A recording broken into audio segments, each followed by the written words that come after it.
Hello नमस्कार मेरे प्यारे दोस्तों, आप सभी लोगों का बहुत बहुत स्वागत है मेरे YouTube चैनल कैरियर अड्डा 121 पर। जैसा कि आप लोगों को पता है कि हमारी सीरीज चल रही है एसएससी जीडी और यूपी पुलिस, इसके अलावा यूपी ट्रिपल एससी के जितने भी एग्जाम हैं उनके संबंध में जितना भी जीएस का पोर्शन है हम यहाँ पे आपको करा रहे हैं। और आज का जो प्रैक्टिस सेशन जो है प्रैक्टिस सेट 10 लेकर हम आपके सामने आ गए हैं। और आज हम लोग देखते हैं आप लोग कितना स्कोर कर पाएंगे। कमेंट बॉक्स में जरूर अपना स्कोर लिखिएगा, ठीक है। हम लोग अपने प्रैक्टिस सेशन पर चलते हैं और आज के प्रैक्टिस सेशन का पहला क्वेश्चन सॉल्व करते हैं। आपकी स्क्रीन पर आ रहा है पहला क्वेश्चन, स्टार्ट करते हैं। पहला क्वेश्चन आपकी स्क्रीन पर है, लिखा है ग्लोबल हंगर इंडेक्स 2022 में भारत की रैंक क्या रही है। ग्लोबल हंगर इंडेक्स में भारत की रैंक क्या रही है। आपके पास चार ऑप्शन है, 101, 107, 132 और 140। तो सबसे पहले मैं बता देता हूं, ये जो रैंक है या जो ये इंडेक्स है किसके द्वारा जारी किया जाता है। ये हंगर हेल्प के द्वारा जारी किया जाता है। किसके द्वारा जारी किया जाता है? हंगर हेल्प के द्वारा जारी किया जाता है। ये एक संस्था है और प्रत्येक वर्ष जो है ये इंडेक्स जारी किया जाता है। इस वर्ष भी ये इंडेक्स जारी किया गया है और इस वर्ष इस इंडेक्स में शीर्ष की अगर बात करेंगे, शीर्ष देश जिसने सबसे अच्छा प्रदर्शन किया है वो बेलारूस। तो बेलारूस जो है वो लगातार 4 वर्षों से शीर्ष पर है। अब हम भारत की रैंक की अगर हम बात कर लेते हैं तो भारत की रैंक 101 आपको ऑप्शन में दिख रहा है। तो पिछले वर्ष जो भारत की रैंक थी यानी पिछले 2021 में पिछले वर्ष 2021 में भारत की रैंक कितनी थी? 101 थी, ठीक है। इस बार जो है भारत की रैंक थोड़ी खराब हो गई है, ठीक है। क्या हो जाएगा इसका आंसर? 107 हो जाएगा, ओके। इसका पहले क्वेश्चन का आंसर हो जाएगा और आप लोगों ने भी इसका आंसर किया होगा। ग्लोबल हंगर इंडेक्स 2022 में भारत की रैंक क्या है? 107 है। इस वर्ष जो है भारत की रैंक खराब है। जारी कौन करता है इस इंडेक्स को? तो हंगर हेल्प के द्वारा जारी किया जाता है। शीर्ष की बात करते हैं, पहली रैंक किसकी है? तो बेलारूस की है। और भारत की रैंक की बात करते हैं तो 107 है, ठीक है। क्लियर हो गया। अगर हम पिछले वर्ष की अगर हम बात करते हैं, पिछले वर्ष भारत की रैंक क्या रही, यानी 2021 में भारत की रैंक रही है 101। तो इस पिछले वर्ष की तुलना में इस वर्ष जो है भारत की रैंक खराब रही है, ओके। आपका पहला क्वेश्चन हो जाता है। हम लोग चलते हैं दूसरे क्वेश्चन पर। दूसरा क्वेश्चन जो है आपकी स्क्रीन के सामने है और दूसरा क्वेश्चन क्या कह रहा है कि खुल्लम लोक नृत्य, ठीक है। यहां पे लिखा है खुल्लम लोक नृत्य। आपको पता है कि जो ये लोक नृत्य आर्ट एंड कल्चर का पार्ट होते हैं, तो ये आपके एग्जाम में कहीं ना कहीं पूछे जाते हैं। खुल्लम लोक नृत्य भारत के किस राज्य में से संबंधित है? पहले नंबर पे झारखंड दिया है, तो झारखंड दिया, दूसरे पे गुजरात है, तीसरे पे जम्मू कश्मीर और चौथे पे मिजोरम है। तो अगर हम झारखंड की बात करते हैं, झारखंड के लोक नृत्य की बात करते हैं, तो झारखंड के लोक नृत्य आप लोगों ने सुने होंगे, ठीक है। झारखंड के लोक नृत्य सोहराई लोक नृत्य है, एक है सोहराई लोक नृत्य है। और दूसरे अगर लोक नृत्य की बात करते हैं तो सरहुल, क्या नाम है? सरहुल लोक नृत्य है। तो ये दो जो है हमारे कहां पर है? झारखंड में।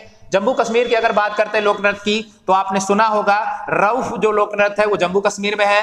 और गुजरात की अगर हम बात करते हैं, गुजरात में लोक नृत्य जो है वो टिप्पानी है। क्या है? टिप्पानी जो है गुजरात का लोक नृत्य है।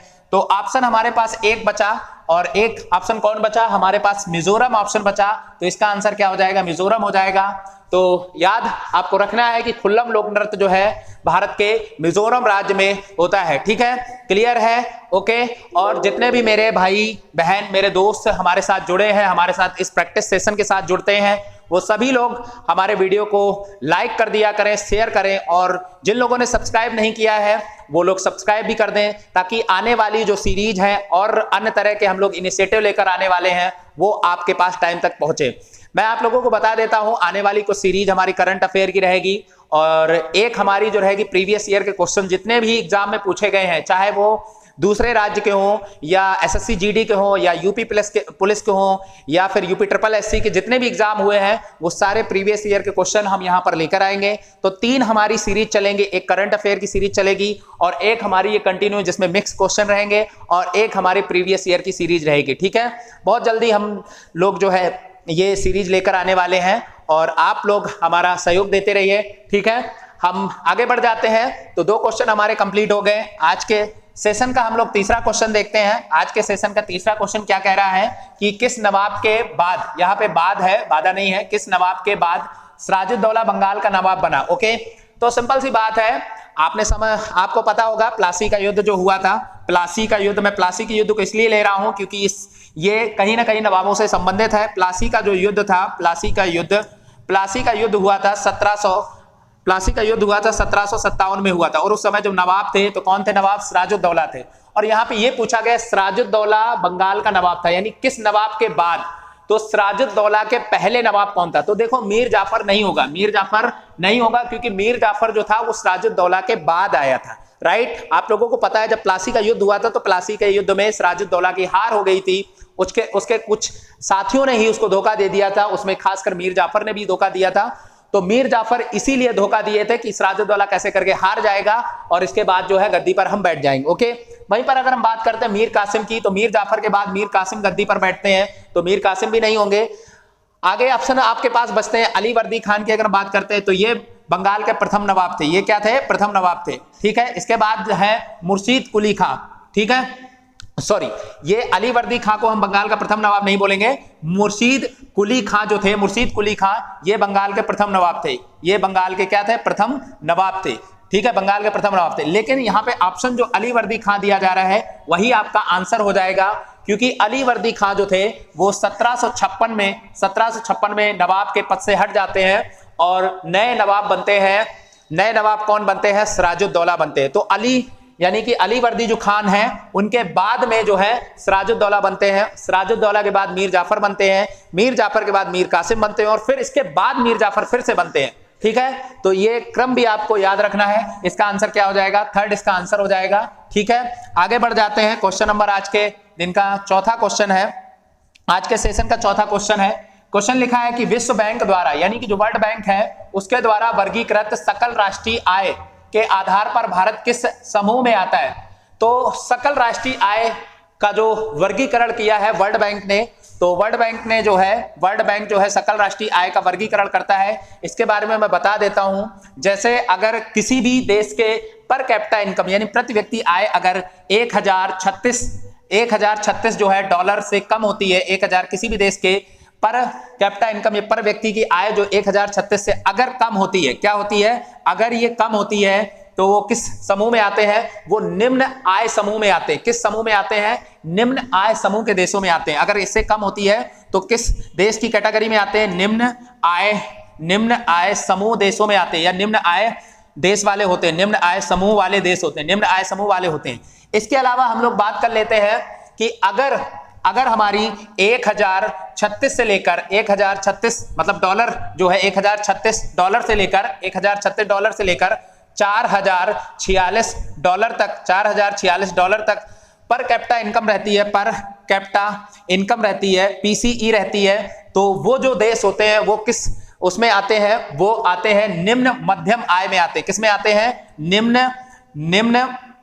निम्न मध्यम आय के देश होते हैं, निम्न मध्यम आय के देश होते हैं, मध्यम आय के देश होते हैं, ओके। और इसी के अंतर्गत जो है हमारा भारत आता है। इसी के अंतर्गत जो है कौन आता है? हमारा भारत आता है। तो इसका आंसर क्या हो जाएगा? निम्न मध्यम आय।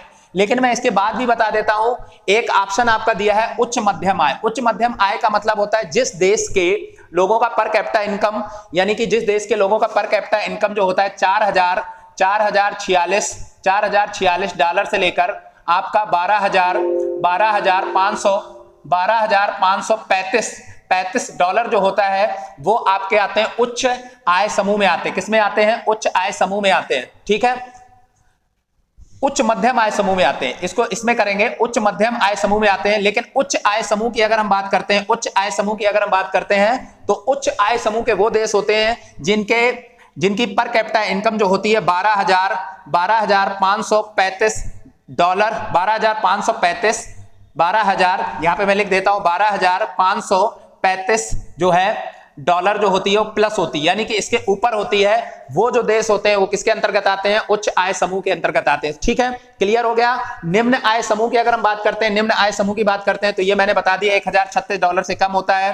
फिर हम दूसरी बात करते हैं, निम्न मध्यम आय समूह की बात करते हैं। निम्न मध्यम आय समूह जिसके अंतर्गत भारत आता है, तो इसमें कितना हो जाता है? 1036 से लेकर 4046 डॉलर तक ये आते हैं निम्न मध्यम। वहीं पर अगर हम उच्च मध्यम आय की बात करते हैं तो 1046 से लेकर 12,035 डॉलर तक जो रहता है पर कैपिटा इनकम वो आते हैं उच्च मध्यम आय समूह। लेकिन उच्च आय समूह, जैसे अमेरिका जैसे देश है तो इसकी पर कैपिटा इनकम कितनी होती है, $12,535 होती है, इससे ऊपर होती है, इससे कम नहीं हो सकती है, इससे ऊपर ही होती है। ओके राइट, ये पॉइंट हमारे नोट कर लेना, और किसी ना किसी एग्जाम में ये पूछे जाते हैं, इकोनॉमी का क्वेश्चन है। ठीक है, आगे बढ़ जाते हैं, नेक्स्ट क्वेश्चन करते हैं। क्वेश्चन नंबर जो है हमारा आपकी स्क्रीन के सामने क्वेश्चन नंबर 5वां आ रहा है। क्वेश्चन नंबर 5वां क्या कह रहा है, भारत में अभी तक कितने लोगों को परमवीर चक्र मिला है। तो मैं बता देता हूं कि जो 2021 का पेपर हुआ था, 2021 बिहार एसआई, बिहार दरोगा, ठीक है, बिहार दरोगा 2021 का जो पेपर हुआ था, बिहार दरोगा प्री पेपर हुआ था, प्रीलिम्स हुआ था, ठीक है, बिहार दरोगा प्रीलिम्स की मैं बात कर रहा हूं। वहां पर ये क्वेश्चन पूछा गया था और बहुत से लोगों ने जो है इसको गलत भी किया था। इसका आंसर क्या हो जाएगा, आपके पास 4 ऑप्शन है, 10 है, 25 है, 21 है और 20 है। क्या आंसर हो जाएगा, तो आप लोग आंसर करिए, क्या आंसर हो जाएगा इसका, आंसर जो है इसका हो जाएगा 21 लोग। ठीक है, अभी तक जो है भारत के में जो परमवीर चक्र दिए गए हैं, कितने लोगों को दिए गए हैं, तो 21 लोगों को अभी तक भारत में परमवीर चक्र दिए गए हैं। अगर हम पहला परमवीर चक्र की बात करते हैं, पहला परमवीर चक्र की बात करते हैं, परमवीर चक्र की बात करते हैं, तो यह दिया गया है मेजर सोमनाथ शर्मा को दिया गया। किसको दिया गया है, मेजर सोमनाथ शर्मा जी को दिया गया, मेजर सोमनाथ शर्मा जी को दिया गया है प्रथम पहला परमवीर चक्र। और ये कब दिया गया है, 1947 से हमारे जो है परमवीर चक्र की शुरुआत हुई थी। अगर हम अंतिम की बात करते हैं, 21वें परमवीर चक्र की बात करते हैं, तो आप सभी लोगों ने देखा होगा और सुना भी होगा, क्योंकि करगिल का युद्ध हुआ था 1999 में, और करगिल के युद्ध में एक हमारे बहुत ही जाबाज कैप्टन थे विक्रम बत्रा, और विक्रम बत्रा को ये जो है 21वां परमवीर चक्र दिया गया था। तो हमारे भारत 21वें भारतीय जो है वो विक्रम बत्रा है। क्या नाम है इनका, विक्रम बत्रा। ठीक है, विक्रम बत्रा जो है, इनको जो है 21वां परमवीर चक्र दिया गया था, और यही भारत के अंतिम व्यक्ति हैं। ठीक है, एक कैप्टन थे और उन्होंने बहुत ही बहादुरी के साथ जो है सेना का सामना किया था, जो हमारे विरोधी सेना थी उसका सामना किया था और डट के मुकाबला किया था। तो इसी के संबंध में जो है इनको विक्रम बत्रा को जो है 21वां परमवीर चक्र दिया गया था। और अभी तक भारत में कितने लोगों को दिया गया है, केवल 21 लोगों को दिया गया। ठीक है, आंसर हो गया। आगे बढ़ जाते हैं, क्वेश्चन नंबर 6 करते हैं। क्वेश्चन नंबर 6 है आपकी स्क्रीन के सामने। क्या कह रहा है क्वेश्चन नंबर कह रहा है, जमीन पर खोदे गए पिट हाउस का मतलब होता है कि जैसे नॉर्मली हम लोग आजकल बेसमेंट बनाते हैं, आप लोगों ने देखा होगा बेसमेंट बना के जो घर बने होते हैं ना, बेसमेंट में भी हमारे रूम वगैरह होते हैं, वैसे ही पूर्व में क्या है, जमीन पर खोदे गए पिट हाउस जिसमें सीढ़ियां होती थी। कौन सा पुरातात्विक स्थल है, कौन सा पुरातात्विक स्थल है, यानी कि यहाँ पे ये पूछा जा रहा है, यहाँ पे 4 हमारे पुरातात्विक स्थल दिए हैं, उसमें यह पूछा जा रहा है हमें कहां पर ऐसे हाउस या मकान मिलते थे जहां पर जमीन के नीचे खुदे होते थे और वहां पे सीढ़ियां होती थी। अभी आप लोगों ने बहुत सी जगह बेसमेंट देखा होगा, बेसमेंट में सीढ़ियां होती, बस समझ लो आज का बेसमेंट है सीढ़ीदार बेसमेंट, वो हमारे प्राचीन काल में किस स्थल पर ऐसे हाउस मिले हैं। तो पहला ऑप्शन आपका बुर्ज होम दिया है। बुर्ज होम जो है बेसिकली कहां पर पड़ता था, ये कश्मीर में पड़ता था, कश्मीर। ठीक है, बुर्ज होम कहां पर पड़ता था, कश्मीर में था। ठीक है, कश्मीर में। दूसरा अतिरिपक्कम दिया गया है, अतिरिपक्कम जो है तमिलनाडु है, अतिरिपक्कम जो है तमिलनाडु है। तीसरा ऑप्शन दिया है लोहरादेव। तो लोहरादेव के बारे में यहाँ पे तीसरा ऑप्शन दिया लोथल जो है आपका क्षेत्र पड़ता है, साइट पड़ती है गुजरात में।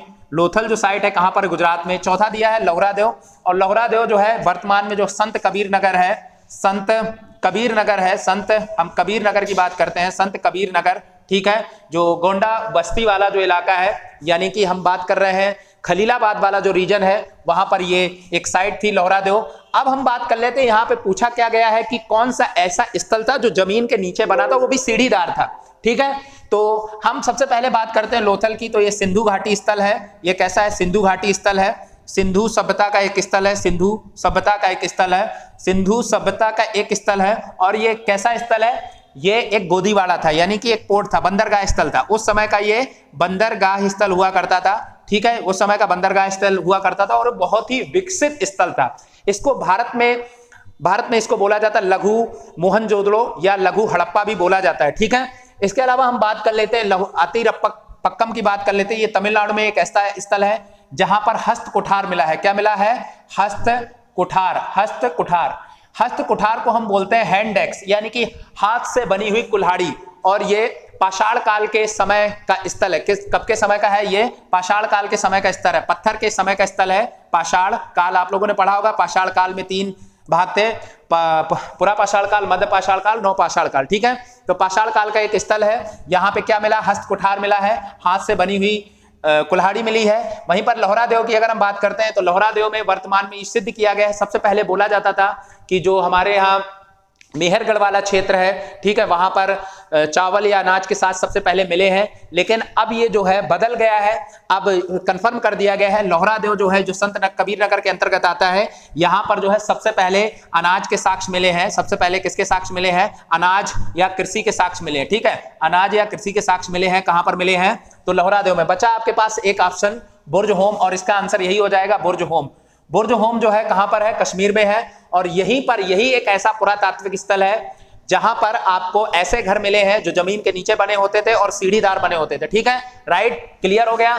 सारे आपको ऑप्शन क्लियर हो गए, इनको नोट कर लेंगे। हम लोग आगे बढ़ रहे हैं, नेक्स्ट क्वेश्चन आ जाते हैं, आपकी स्क्रीन के सामने है क्वेश्चन नंबर आज के सेशन का 7वां क्वेश्चन नंबर। भारतीय संविधान के 44वें संविधान अधिनियम 1978 के तहत कौन सा एक मौलिक अधिकार है?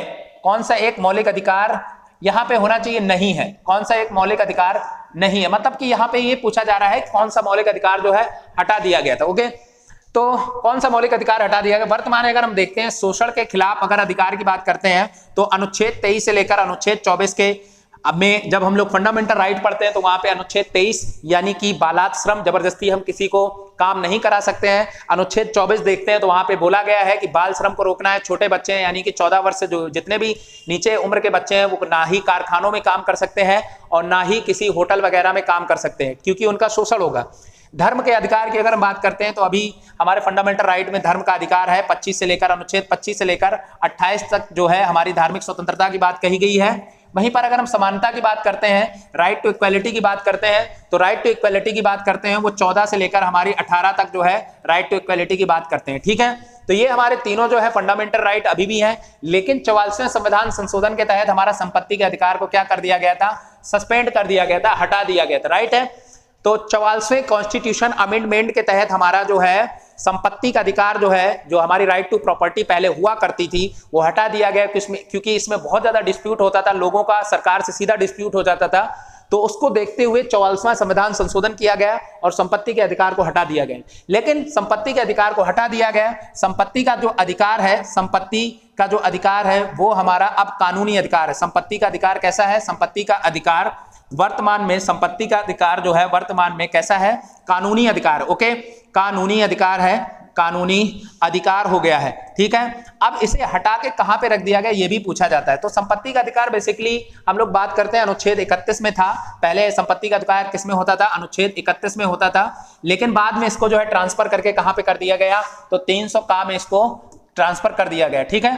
तो वर्तमान में 300 का में इसको रखा गया था और रखा गया है, और अब जो है संपत्ति का अधिकार मौलिक अधिकार नहीं है, ये एक केवल और केवल कानूनी अधिकार है। बाद बाकी इसमें जितने भी ऑप्शन दिए हैं, यानी सेकंड ऑप्शन, थर्ड ऑप्शन और फोर्थ ऑप्शन, ये सारे जो ऑप्शन है वो फंडामेंटल राइट के हिस्सा है। आप सभी लोगों को पता है फंडामेंटल राइट जो है, प्रारंभ में हमारे 7 फंडामेंटल राइट थे जब हमारे शुरू में मौलिक अधिकार बनाए गए थे, ठीक है। मूल जो हमारे मौलिक अधिकार थे उसमें 7 थे, लेकिन हमारा जो 44वां कॉन्स्टिट्यूशन अमेंडमेंट आया उसमें एक हम माइनस कर देंगे, एक को हटा दिया गया और बचे कितने? 6। तो वर्तमान में जो है भारत के पास या भारत के जो संविधान में मौलिक अधिकारों की संख्या कितनी है? वो केवल और केवल 6 है। आप लोगों को याद करना है, केवल और केवल 6 है। ओके, ठीक है, आगे बढ़ जाते हैं, नेक्स्ट क्वेश्चन पर बढ़ जाते हैं। नेक्स्ट क्वेश्चन क्या है? नेक्स्ट क्वेश्चन क्या कह रहा है देख लीजिए। क्वेश्चन कह रहा है 8वां अंतरराष्ट्रीय योग दिवस की थीम क्या है? चलिए, 8वां अंतरराष्ट्रीय योग दिवस, सबसे पहले तो हम ये बात कर लेते हैं कि हमारे योग दिवस की शुरुआत कब से हुई। योग की शुरुआत जो हुई है, योग की शुरुआत, योग की कह लें या योग दिवस की शुरुआत कह लें, योग की शुरुआत यूनाइटेड नेशन ने शुरुआत की थी।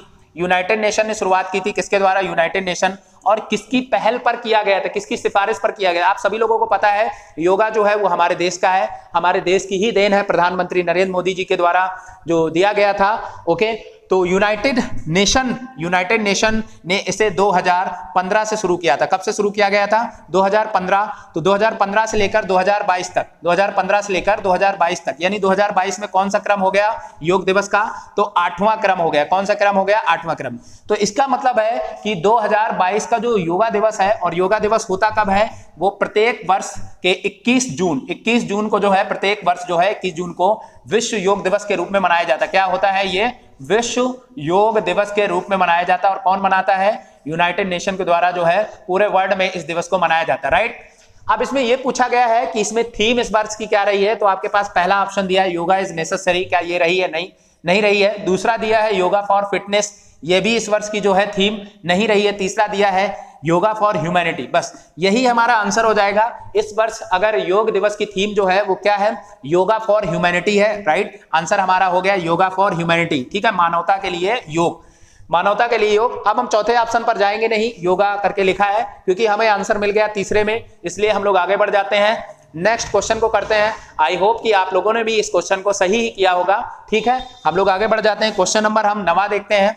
आज के सेशन का क्वेश्चन नंबर 9 है। क्वेश्चन नंबर 9 क्या कह रहा है? बहुत ही आराम से पढ़ेंगे।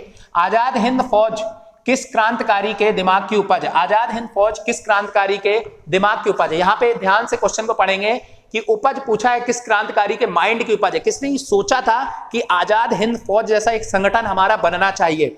तो इसमें 4 ऑप्शन दिए हैं। रास बिहारी बोस दिया है, कैप्टन मोहन सिंह दिया है, सुभाष चंद्र बोस दिए हैं, कैप्टन लक्ष्मी सहगल दिया है। तो यहाँ पे अगर हम बात करते हैं तो सुभाष चंद्र बोस और लक्ष्मी सहगल जो हैं ये बाद में इसमें जुड़े थे, सदस्य के रूप में जुड़े थे। लेकिन इसकी स्थापना अगर हम बात करें, स्थापना की बात करेंगे तो रास बिहारी बोस ने इसकी स्थापना की थी। किसने की थी? रास बिहारी बोस ने जो है, रास बिहारी बोस ने जो है आजाद हिंद फौज की जो है स्थापना की थी। आजाद हिंद फौज की स्थापना की थी 1943 में इसकी स्थापना की गई थी। कब की गई थी? स्थापना की। लेकिन क्वेश्चन ये पूछ रहा है कि किस क्रांतिकारी के दिमाग की उपज है, तो ये बोला था किसने? कैप्टन मोहन सिंह ने। कैप्टन मोहन सिंह के दिमाग की उपज है, तो आंसर नंबर 2 हो जाएगा हमारा। कैप्टन मोहन सिंह के दिमाग की उपज है और इसकी स्थापना की थी रास बिहारी बोस ने। बाद में सुभाष चंद्र बोस भी इससे जुड़े थे। और कैप्टन लक्ष्मी सहगल जो हैं, जो हमारी उसमें बटालियन होती है, महिला बटालियन, उसकी हेड होती हैं, कैप्टन होती हैं। ठीक है, Lakshmi Sahgal. Okay, right, clear हो गया। वहीं पर अगर हम आजाद हिंद सरकार की बात करते हैं, आजाद हिंद सरकार की बात करते हैं, ये तो हो गया आजाद हिंद फौज। आजाद हिंद सरकार की बात करते हैं, आजाद हिंद सरकार की बात करते हैं, आजाद हिंद सरकार की बात करते हैं, तो ये 1943 में सिंगापुर से प्रारंभ किया था। किसने किया था? सुभाष चंद्र बोस ने किया था। किसने किया था? सुभाष चंद्र बोस ने जो है इसकी स्थापना की थी। ठीक है, सुभाष चंद्र बोस ने स्थापना की थी। वहीं सुभाष चंद्र बोस के द्वारा एक और संगठन का गठन किया जाता है 1939 में, और 1939 में इस संगठन का नाम होता है फॉरवर्ड ब्लॉक। क्या नाम होता है? फॉरवर्ड जो है ब्लॉक जो है संस्था थी, फॉरवर्ड ब्लॉक जो है संस्था थी, जिसकी स्थापना करते हैं जो सुभाष चंद्र बोस करते हैं। ओके, आप लोगों को पता होगा सुभाष चंद्र बोस जो है त्रिपुरी अधिवेशन के बाद जो है इस्तीफा देते थे कांग्रेस से, और 1939 में जो है फॉरवर्ड ब्लॉक की स्थापना कर देते। राइट, क्लियर हो गया। आगे बढ़ जाते हैं। क्वेश्चन नंबर 10वां देखते हैं। क्वेश्चन नंबर 10वां क्या कह रहा है? बहुत इंपॉर्टेंट क्वेश्चन है ये। क्वेश्चन नंबर 10वां कह रहा है कि वन संरक्षण अधिनियम कब पारित किया गया? देखिए, यहाँ पे वन की बात की जा रही है। वन का मतलब है यानी कि फॉरेस्ट एक्ट। ठीक है, फॉरेस्ट एक्ट की बात की जा रही है, फॉरेस्ट एक्ट की बात की जा रही है। कई तरह के एक्ट होते हैं, एक फॉरेस्ट एक्ट होता है, एक वाइल्ड लाइफ एक्ट होता है, वन्य जीव संरक्षण अधिनियम होता है। ठीक है, वाइल्ड लाइफ एक्ट जो होता है, वाइल्ड लाइफ कंजर्वेटिव एक्ट होता है, वो एक अलग होता है, यानी कि एक फॉरेस्ट एक्ट होता है, एक हमारा वन्य जीव संरक्षण अधिनियम होता है। वन्य जीव संरक्षण अधिनियम होता है, जंगली जानवरों का संरक्षण करना होता है, वन्य जीव संरक्षण अधिनियम होता है। तो दोनों में मैं अंतर बता देता हूं। ये ये इसका संरक्षण करना यानी वन जो होते हैं फॉरेस्ट करना, और इसमें जो वन्य जीव हैं, ठीक है, वन्य जीवों का संरक्षण करना, ये आया था 1972 में आया था। कब आया था? ये 1972 में आया था। चलिए आगे हम बात कर लेते हैं कि एक पर्यावरण संरक्षण अधिनियम आया था भारत में, एक पर्यावरण संरक्षण अधिनियम भी आया था भारत में, पर्यावरण संरक्षण अधिनियम भी आया था, पर्यावरण, ठीक है, पर्यावरण संरक्षण अधिनियम भारत में आया था। और ये पर्यावरण संरक्षण एक्ट था, ये कब आया था? 1986 में आया था। ठीक है, 1986 में आया था। तो पहले तो हम ऑप्शन पे देख लेते हैं, ऑप्शन हमारा क्या क्या दिया गया है। वन संरक्षण अधिनियम, अगर हम बात करते हैं 1986 में, तो 1986 में क्या हो जाएगा हमारा? पर्यावरण संरक्षण अधिनियम हो जाएगा। क्या हो जाएगा? पर्यावरण संरक्षण अधिनियम हो जाएगा। देखिए, क्वेश्चन को कहीं से भी आप तोड़ सकते हैं, जरूरी नहीं कि हम ऑप्शन ए से ही चलें, हम ऑप्शन सी को भी उठा सकते हैं, हम ऑप्शन डी को भी उठा सकते हैं। हमें जो पहले पता चल रहा कि भाई ये इसका संबंध इस वर्ष इससे रहा है, तो पहले हम उसको जो है उसका एनालिसिस कर लेते हैं। ठीक है, और वही मैं भी करता हूं। तो पर्यावरण संरक्षण जो है, पर्यावरण संरक्षण जो है 1986 में आया था, तो ये आंसर हमारा नहीं होगा। वहीं पर अगर हम बात करते हैं 2002 में, तो इसमें आया था जैव विविधता अधिनियम आया था। क्या आया था? जैव विविधता अधिनियम आया था। जैव विविधता अधिनियम आया था। जैव विविधता क्या था?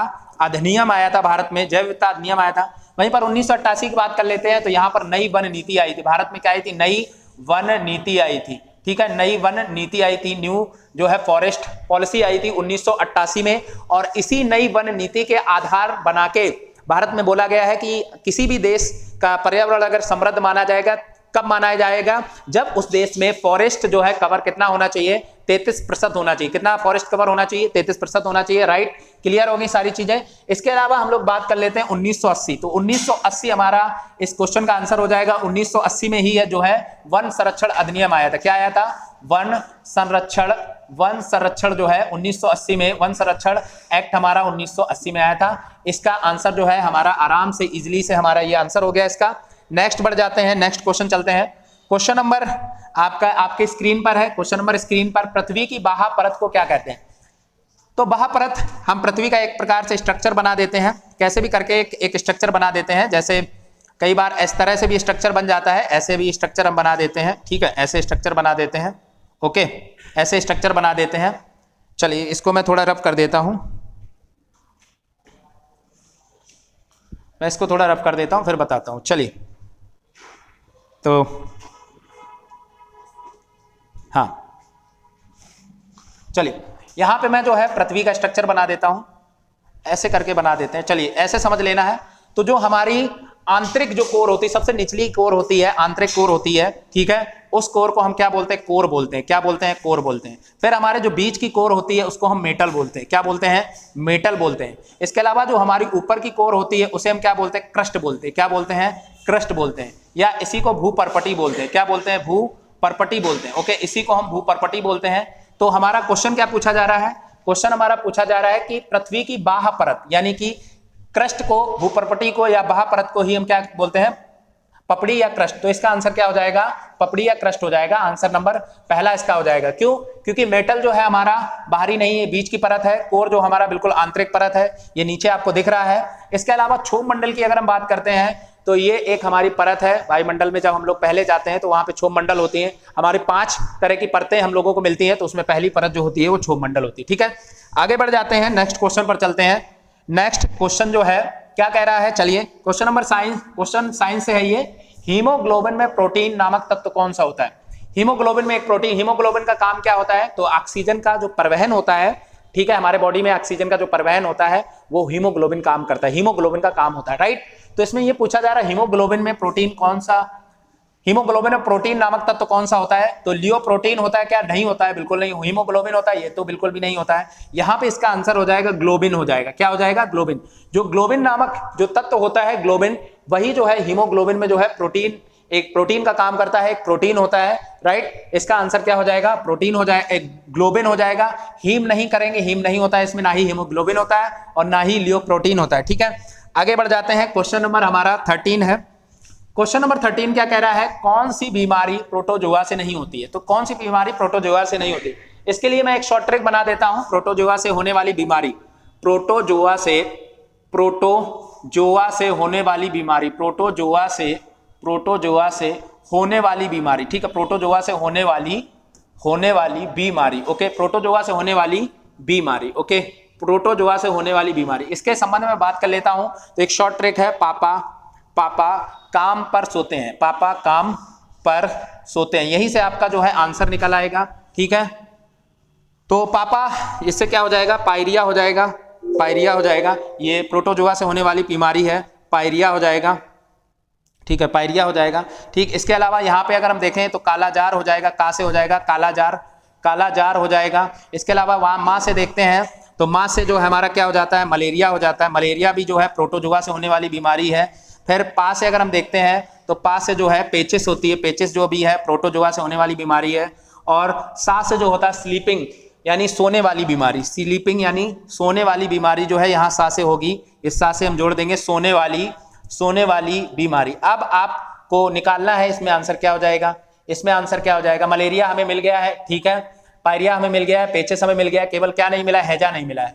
ठीक है, तो इसमें प्रोटोजोआ से होने वाली बीमारी क्या हो जाएगी? हैजा हो जाएगी। और हैजा किससे होने वाली बीमारी है? तो हैजा हमारी जो है वो आपकी दूषित जल से होने वाली बीमारी। किससे होने वाली बीमारी है? दूषित जल से ये बीमारी होती है, दूषित जल से होती है। इसका मतलब जो है ये हैजा जो होता है हमारा बैक्टीरिया से होता है। किससे होता है? बैक्टीरिया जनित रोग है, बैक्टीरिया से होने वाली बीमारी। ओके, क्लियर हो गया? आंसर हमारी ये शॉर्ट ट्रिक जो है आप नोट कर लेंगे। पापा काम पर सोते हैं, पापा से यानी पायरिया, कालाजार, मलेरिया, पेचेस, सोने वाली बीमारी। ओके, क्लियर है? आंसर हमारा हो गया। आगे चलते हैं, क्वेश्चन नंबर 14 है। क्वेश्चन नंबर 14 क्या कह रहा है? MNREGA Mahatma Gandhi National Rural Employment Guarantee Act, ठीक है, संक्षिप्त रूप में दूसरे अक्षर दाएं से देखिए, इधर से हम लोग चलते हैं तो ये बायां होता है, इधर से हम लोग चलते हैं तो ये दायां होता है, ठीक है। दाएं से जी का मान, यानी कि इसका मान पूछा जा रहा है। दाएं से जी का अर्थ क्या है, यानी कि फुल फॉर्म में पूछा जा रहा है, ठीक है। तो हम लोगों ने क्या पढ़ा? Mahatma Gandhi National Rural Employment Guarantee Act. तो गारंटी अगर हमें कहीं पे दिख रहा है, कहां पे दिख रहा है गारंटी कहां पे दिख रहा है? Mahatma Gandhi National Rural Employment Guarantee Act, ठीक है। गारंटी हमें कहां पे ग्रामीण एक्ट हो जाएगा। Mahatma Gandhi National Rural Employment Guarantee होगा इसका आंसर, ठीक है। गारंटी आपको कहां दिख रहा है? तो आपका गारंटी जो है यहां पर दिख रहा है। ओके, ठीक है, क्लियर है? आंसर आपका क्या हो जाएगा? फर्स्ट हो जाएगा। ओके, चलिए आगे चलते हैं।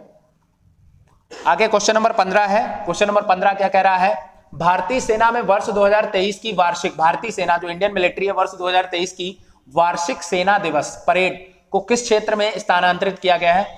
तो इसका आंसर आप लोग करेंगे सेंट्रल कमांड। क्या सेंट्रल कमांड में किया गया है? आप लोगों को पता सेंट्रल कमांड कहां पर है? लखनऊ में है। वहीं पर पूर्वी कमांड की बात की जा रही है, कलकत्ता में है। क्या यहां पर किया गया है?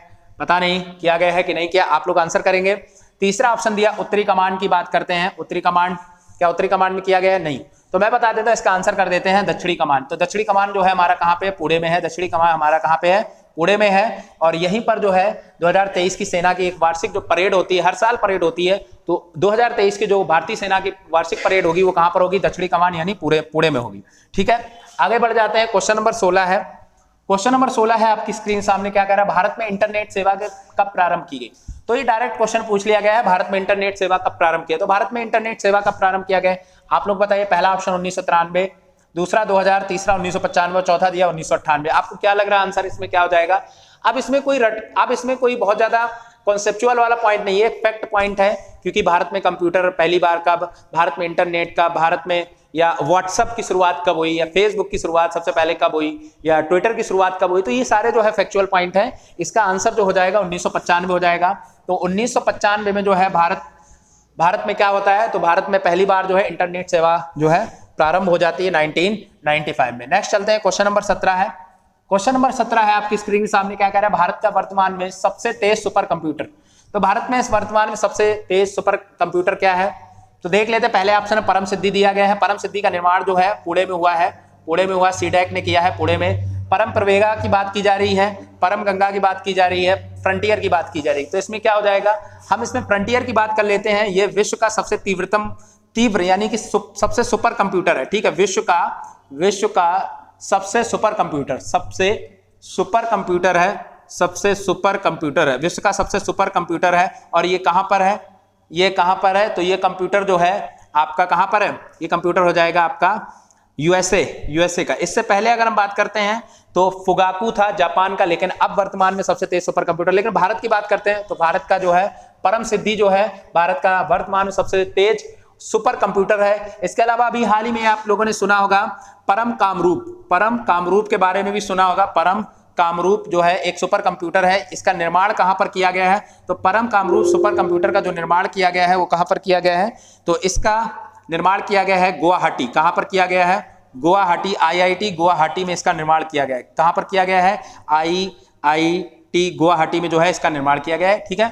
इसका आंसर हो गया। आगे बढ़ जाते हैं, क्वेश्चन नंबर हम लोग 18 पर चलते हैं। क्वेश्चन नंबर 18 क्या कह रहा है कि 2013 में भारत की कौन सी पंचवर्षीय योजना जो है थी? देखो, हमारी भारत की जो पहली पंचवर्षीय योजना की अगर बात करते हैं तो 1951 से लेकर 56 के बीच रही थी। बाद बाकी इसी बीच में जो है चलती रहती, 5-5 साल के अंतराल में चलती रहे, लेकिन पांचवी पंचवर्षीय योजना है वो कंप्लीट नहीं हो पाती है, ठीक है।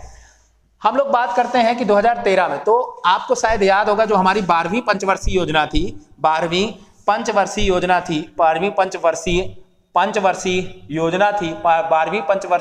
थी, वो 2012 से लेकर 2000, उसका टाइम क्या था 2012 से लेकर 2017 के बीच था। और यहाँ पर 13 की बात पूछी जा रही है, 13 में कौन हो जाएगा, तो 12वीं ही पंचवर्षीय जो है हमारी योजना हो जाएगी। इसका बहुत ही सिंपल सा आंसर था और आप लोगों ने भी इसका आंसर जो है सही किया है।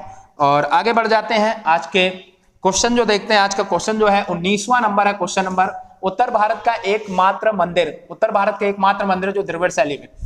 मंदिर कला शैली भारत में 3 तरह की है। भारत में मंदिर कला शैली, भारत में मंदिर कला शैली, भारत में मंदिर कला शैली जो है, भारत में मंदिर कला शैली जो है वो कितने तरह की है, 3 तरह की है। कितने प्रकार की है, 3 प्रकार की है। भारत में मंदिर कला शैली 3 प्रकार की है, जिसमें हम लोग बात करते हैं पहले नंबर पे एक द्रविड़ कला शैली है। द्रविड़ कला शैली है जो दक्षिण भारत के मंदिर बने हैं, दक्षिण भारत के हमारे जो मोस्टली मंदिर बने हैं, दक्षिण भारत के मंदिर वो द्रविड़ कला शैली बने, दक्षिण भारत के मंदिर, दक्षिण भारत के मंदिर। वहीं पर अगर हम बात कर लेते हैं नागर शैली की बात कर लेते हैं, नागर शैली तो नागर शैली के मंदिर जो हमारे उत्तर भारत में बने हैं, कहां पर बने हैं, उत्तर भारत के जो भी मंदिर बने हैं, अभी राम मंदिर जो बन रहा है वो भी हमारा नागर शैली में बन रहा है। उत्तर भारत के मंदिर, उत्तर भारत के मंदिर, और इन दोनों का मिला जुला रूप जो होता है वो वेसर शैली होता है। क्या होता है, इन दोनों का मिला जुला रूप होता है वो वेसर शैली। वेसर शैली जो है जितना भी हमारा राष्ट्रकूट वाला रीजन रहा है, यानी कि जो हमारा मध्य भारत नीचे एमपी से नीचे जाके महाराष्ट्र यानी गोदावरी कृष्णा जहां से नदियां निकलती हैं वो वाला रीजन है, वहां पर जो मंदिर कला शैली है उस मंदिर कला शैली में हमारी वेसर कला शैली होती है, यानी कि इसमें दोनों शैलियां मिक्स होती हैं। तो यहाँ पे पूछा क्या गया, एकमात्र मंदिर जो द्रविड़ शैली में, तो वो मंदिर उत्तर भारत में कौन सा है। क्या वृंदावन का मंदिर आपने देखा होगा, तो आप लोगों ने देखा होगा कि जब भी द्रविड़ शैली में आप देखते हो एकदम ट्रायंगल नुमा होता है, एकदम ट्रायंगल नुमा होता है। मदुरई का मंदिर देखेंगे तो द्रविड़ शैली में है, लेकिन जब आप नागर शैली के मंदिरों की बात करते हैं तो वहां पे गुंबद टाइप का ऐसे मिलता है, गुंबद टाइप का, ठीक है। तो वृंदावन का आप मंदिर देखिए जाके तो गुंबद नुमा आपको मिलेगा, तो ये हमारा जो है नागर शैली में बना है। काशी विश्वनाथ मंदिर ये भी हमारा नागर शैली में बना है।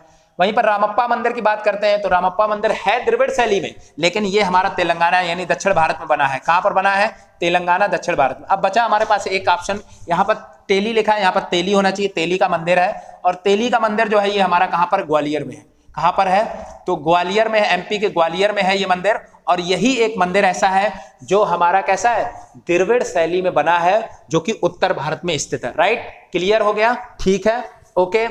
चलिए आगे चलते हैं, हम लोग बढ़ जाते हैं। क्वेश्चन नंबर नेक्स्ट है, क्वेश्चन नंबर हमारा 20वां है। क्वेश्चन नंबर 20वां क्या कह रहा है, विश्व की लघु संसद किसे कहा जाता है। विश्व की लघु संसद आज के सेशन का अंतिम क्वेश्चन है।